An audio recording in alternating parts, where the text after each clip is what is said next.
Former Defence Minister Bill Blair had said that Canada wouldn't be able to meet the 2% target by the end of this fiscal year because of procurement challenges. What has happened to change that? Our military infrastructure and equipment had aged, hindering our military readiness. And that's why just 6 weeks after forming government, we announced ambitious plans to rebuild, rearm, and reinvest in the Canadian Armed Forces.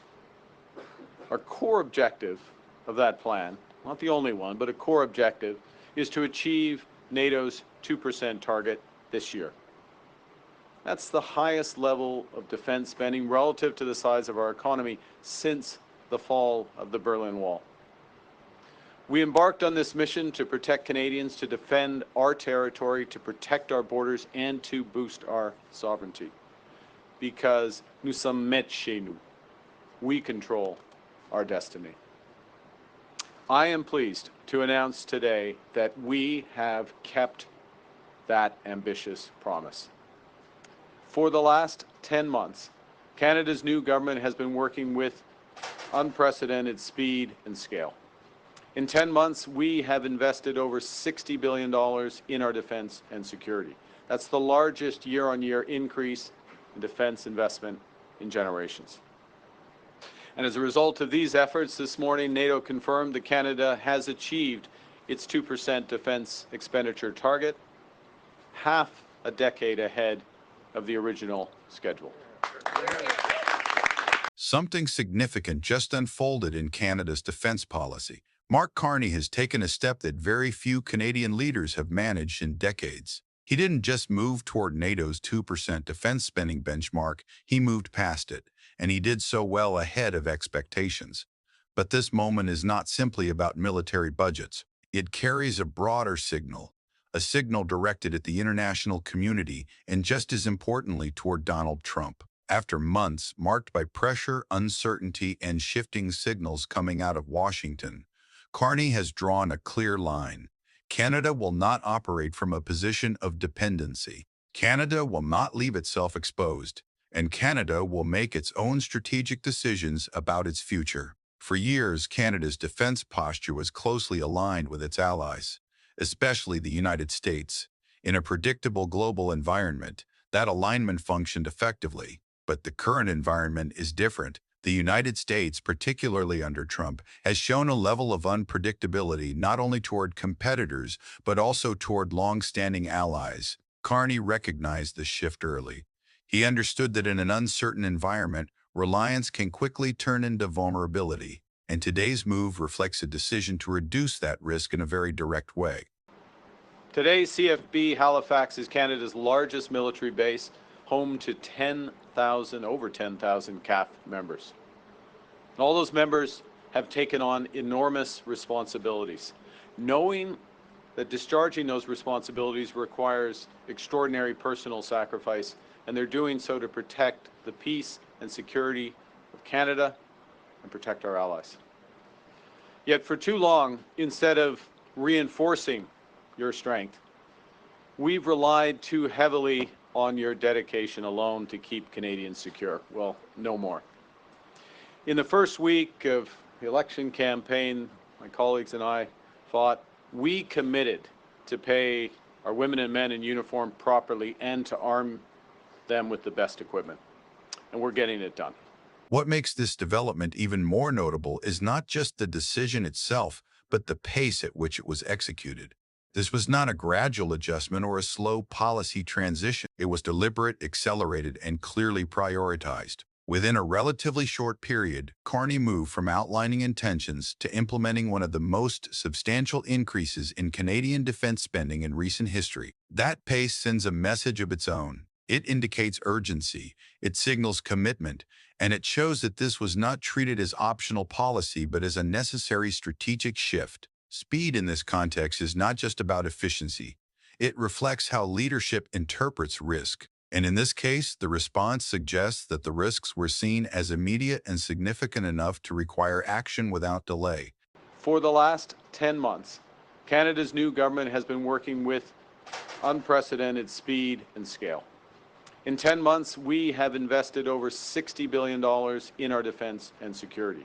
That's the largest year-on-year increase in defense investment in generations. And as a result of these efforts, this morning, NATO confirmed that Canada has achieved its 2% defense expenditure target, half a decade ahead of the original schedule. But the deeper significance of this moment lies in what the spending represents. This is not only about allocating more resources, it is about redefining Canada's position globally. For decades, Canada's defense structure operated within a framework that was closely connected to the United States.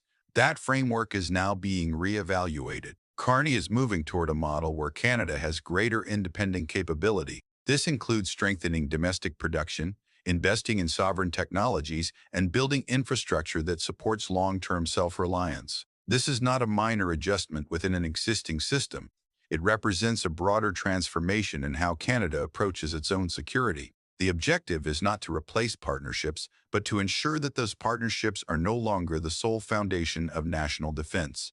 It includes our $200 million investment in sovereign space launch capabilities, which will mean that Canada will have our own access to space. We don't have to depend on another country. Through Borealis, we're coordinating and accelerating Canada's defense research and innovation in frontier technologies, including quantum and AI.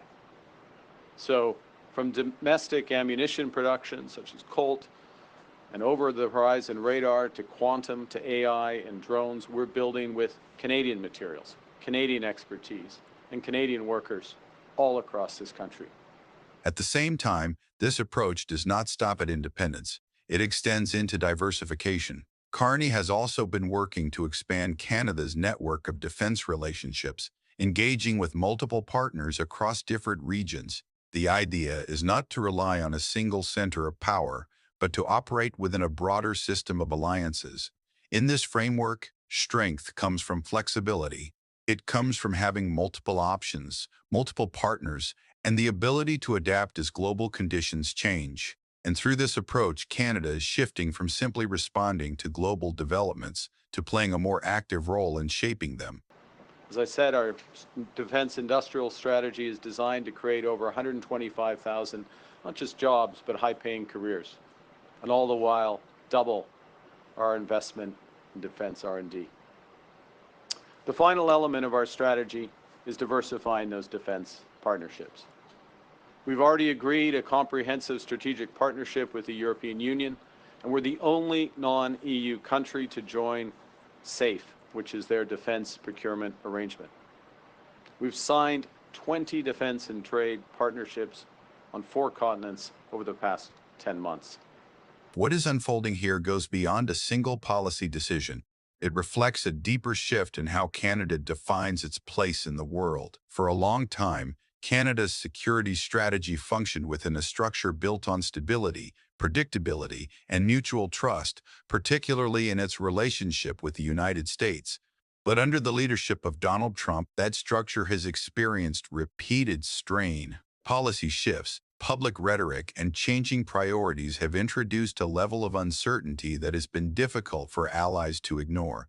This is the context in which Mark Carney made his decision. Moving ahead of NATO targets is not just about meeting benchmarks. It is about signaling that Canada is adjusting to a changing reality where assumptions about long-term alignment can no longer be taken for granted. Rather than delaying action, Carney moved quickly and with clear direction, committing resources, strengthening capabilities, and establishing a foundation for a defense posture that is less dependent on external factors. At the same time, broader patterns are becoming visible. As the United States emphasizes pressure and unpredictability in its approach, other countries are reassessing their positions. Alliances are being reconsidered, partnerships are evolving. And in that process, nations are looking for ways to reduce exposure to uncertainty. Canada's current trajectory reflects that shift. This is not about confrontation. It is about strategic positioning. It is about ensuring that national security is supported by resilience, flexibility, and long-term planning. And in a global environment increasingly shaped by networks and shared capabilities rather than single power centers, this moment may represent a turning point in how Canada approaches its role moving forward.